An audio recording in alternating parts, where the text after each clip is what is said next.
책 읽어주는 것이 좋다고 해서 무작정 책 읽어주셨나요? 이 영상을 보시면 생각이 달라지실 거예요.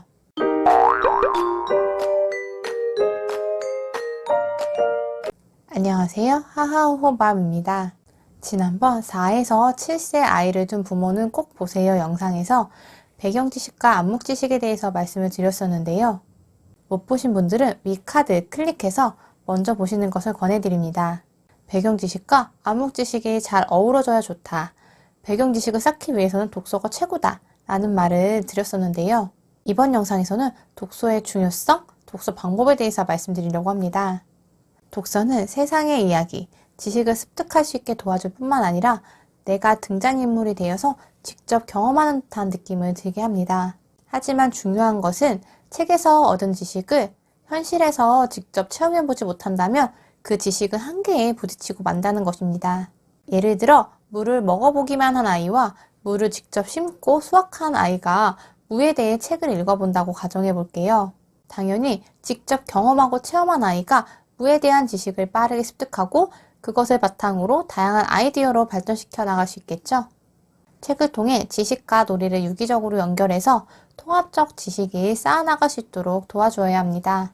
책을 통해 먼저 관심을 갖게 한 이후에 경험을 해봐도 괜찮고 경험을 먼저 한 이후에 호기심을 책으로 채워도 괜찮습니다. 순서는 상관없어요. 4에서 7세 독서 핵심은 아이가 어떻게 하면 책을 좋아하는 아이로 커갈 수 있는가 라는 것입니다. 정답은 부모의 책 읽어주기 태도에 있습니다. 지금부터 책 읽어주기를 잘 하고 있는지 점검해 봅시다. 부모가 책 읽어줄 때 아이의 심리적 태도를 살펴보면 됩니다. 부모가 책 읽어주기를 기다리고 즐거워한다면 잘하고 있는 것입니다. 그렇지 않다면 읽어주는 방법에 문제가 있다는 뜻입니다. 이럴 경우 책을 점점 싫어하게 될 수도 있습니다. 지금까지의 방법은 멈추고 새로운 방법으로 시도해 보아야 합니다. 너무 걱정하실 필요는 없습니다. 지금부터 알려드리는 방법대로 하면 지금의 독서가 평생의 독서로 이어질 수 있도록 도와줄 수 있습니다. 통합적 지식을 키우는 독서 방법 5가지를 꼭 기억하시고 실천하세요. 첫 번째, 독자의 권리를 마음껏 누릴 수 있게 해주세요. 4에서 7세 아이들에게는 책 읽기는 즐겁고 신나는 과정이 되어야 합니다. 하지만 부모들은 책 읽어줄 때 아이의 문제 행동에 대해서 걱정하는 경우가 많습니다. 아이가 책을 읽어주면 딴짓해요. 책을 자꾸 마음대로 넘겨요. 책을 읽어줘도 안 들어요. 이것은 아이의 나이 또래에서 나타나는 지극히 정상적인 태도임에도 불구하고 문제 행동으로 인식하게 되고 고치려 들게 됩니다. 그러다 보니 아이는 책에 대한 거부감이 생기게 되는 것이죠. 프랑스 작가 다니엘 페낙이 강조하는 독자의 권리를 아이들에게도 누릴 수 있게 허용해 주세요. 첫 번째, 건너뛰며 읽을 권리. 두 번째, 책을 끝까지 읽지 않을 권리. 세 번째, 책을 다시 읽을 권리. 네 번째, 아무 데서나 읽을 권리. 5번째, 마음에 드는 곳을 골라 읽을 권리.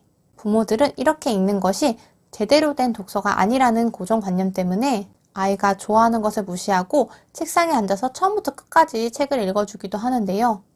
이렇게 절대 하지 마시고 독자의 권리를 누릴 수 있게 해주세요. 그래야 책을 통해 머릿속으로 들어간 지식이 상상력을 통해 더 발전할 수 있습니다. 두 번째, 편독에 대한 오해를 풀고 책을 고르세요. 부모가 흔히 아이 책을 고를 때 고민하는 것이 아이가 좋아하는 특정 주제의 책만 보여줘도 괜찮을까? 책을 골고루 보여줘야 하지 않을까? 라는 것입니다. 하지만 아이가 특정 장르의 책만 읽는다고 해서 전혀 걱정할 필요가 없습니다.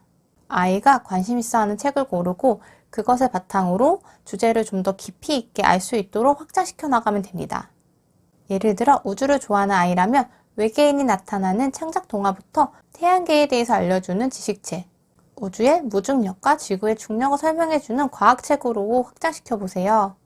왜 지구가 아닌 다른 행성에서는 생명체가 살 수 없는지 등으로 이야기를 확장시켜 나간다면 아이의 지식은 한층 더 넓어지고 깊어질 것입니다. 세 번째, 책과 즐거운 기억을 연합시켜 주세요. 책 좋아하는 아이로 키우기 위한 가장 중요한 포인트입니다. 어려서는 책을 좋아했는데 초등학생이 되고 나서 싫어하는 경우 대부분이 독서라는 것은 독후감을 써야 하는 숙제라는 부정적인 연합이 생겼기 때문입니다. 책을 읽을 때 엄마 아빠의 따뜻한 품, 부드러운 목소리 등이 책과 연합되게 하는 것이 중요합니다. 책을 생각했을 때 편안하고 즐겁고 흥미로운 기억을 떠올릴 수 있도록 연합기억을 만들어 주어야 합니다. 엄마 아빠와 같이 서점에 가서 책을 고르고 집에 와서 같이 읽어준다면 책에 대해서 좋은 기억을 떠올리는 긍정적인 매개체가 될 것입니다. 네 번째, 책을 놀이와 체험으로 확장해 주세요. 책을 읽고 나서 책 내용으로 그림 그리기, 만들기, 말놀이, 몸놀이, 역할극 놀이를 해보세요. 아이가 좋아하는 놀이 위주로 해주시면 됩니다. 예를 들어 흥부와 놀부 책을 읽어주었고 제비가 박씨를 물어다주는 장면을 그림으로 그렸다면 왜 제비가 흥부와 놀부에게 다른 박씨를 주었을까? 이렇게 같이 이야기해보는 것도 좋겠죠. 책 내용을 매개로 놀이로 확장하면 독서와 놀이의 이로움을 다 취할 수 있습니다. 또한 책에 나오는 행동을 따라해보거나 직접 체험해보면 더 좋습니다. 만두가 나온다면 아이와 같이 만두를 만들어 보거나 제기차기가 나온다면 아이와 같이 제기를 차보는 것이죠. 그 모습을 사진으로 찍어서 새로운 그림책을 만들 수도 있을 것입니다. 번거로운 과정이겠지만 4에서 7세 아이들에게 부모와의 상호작용이 모든 발달의 근원이 되므로 매번은 어렵더라도 주기를 정해서 꼭 실천해 보시기 바랍니다. 5번째, 책과 관련된 질문을 해주세요. 괴테의 어머니는 책을 끝까지 다 읽어주지 않았다고 합니다. 한창 재밌을 시점에 책을 덮고 아이가 상상해서 이야기를 만들어 보도록 했다고 합니다. 자기 생각을 키워가고 상상해 볼 수 있는 기회를 주는 것이죠. 아이가 만든 이야기를 충분히 지지해 준 다음에 작가와 비교해 보면서 아이의 생각을 더욱더 발전시켜 나간 것입니다. 또한 아이의 성향에 따라 책 읽는 도중에 질문을 하고 대화하는 아이가 있는가 하면 대화 없이 처음부터 끝까지 책을 읽어주기를 원하는 아이도 있습니다. 아이의 성향에 맞춰서 그렇게 해주세요.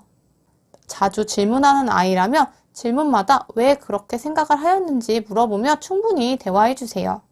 이때 아이에게 책 내용을 온전히 이해했는지 물어보는 질문이 아니라 아이의 생각을 물어보는 질문이어야 합니다. 어떤 부분이 가장 마음에 들어? 이 정도 질문에 아이가 답을 잘 하지 못한다면 부모의 생각을 먼저 얘기해주는 과정이 필요합니다. 엄마는 이 책을 읽으니 할머니가 생각나. 너는 어떤 사람이 생각이 났니? 이와 같은 방식으로 얘기해주는 것이죠. 엄마 아빠와 상호작용하며 정신도 건강해지고 자기 생각을 더욱더 표현하려고 할 것입니다. 책을 읽어주실 때 주의하실 점은 부모가 책을 읽어주는 것이 좋다는 점입니다. 글자를 안다고 해서 혼자 읽기를 강요하게 되면 듣고 이해하는 능력보다 읽고 이해하는 능력이 떨어지기 때문에 책이 어렵게 느껴지고 거부할 가능성까지 있습니다. 아이가 좋아하는 책부터 시작해서 좋아하는 부분만 봐도, 좋아하는 책만 반복적으로 봐도 다 괜찮다는 거 아시겠죠? 아이에게 독서의 즐거운 기억을 심어주고 읽은 책 관련해서 이야기하고 놀이하며 아이의 지식을 한층 더 업그레이드 시켜주세요. 영상이 도움되셨다면 구독과 좋아요, 알림 설정까지 부탁드립니다. 다음에도 유익한 영상으로 찾아올게요. 끝까지 시청해주셔서 감사합니다.